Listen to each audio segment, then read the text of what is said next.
Hi, and welcome back to Psych Nurse, and we're on the theme of therapeutic communication. We're on the therapeutic communication train. Woohoo! What's in cart number 5? Well, behind cart number 5, there is active listening. So, active listening is, obviously when you want to sort of your patient to feel like they're being engaged, you want them to feel like they're being listened to, and you can use lots of verbal and non-verbal cues, and they're all forms of communication. Nodding, shaking your head, um, you know did it pick you up, did it put you down? These are all things that reinforce what you're saying, and you can kind of guide the conversation and ask them, say, what's going to happen next.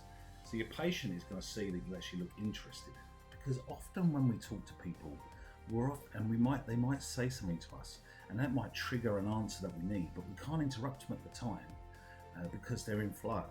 However, that thought, that intrusive reply that you want to give, that opinion that you want to give, kind of hinders what the conversation is. You can kind of go off track. Your eyes might go wandering somewhere else because you're thinking about it. You might be distracted by noise around you, so and looking around and not really paying attention, just like yeah, yeah. And obviously people are not going to want to talk to you because they're not going to feel that you're listening. So I think it's like silence in the sense of you're kind of leading and pushing the conversation, but it also it prods and nudges people in the right direction. So remember to really show, not just look.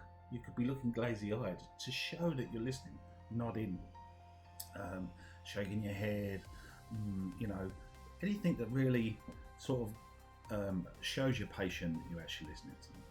Active listening, another tool. Hey, we're getting quite a few, eh?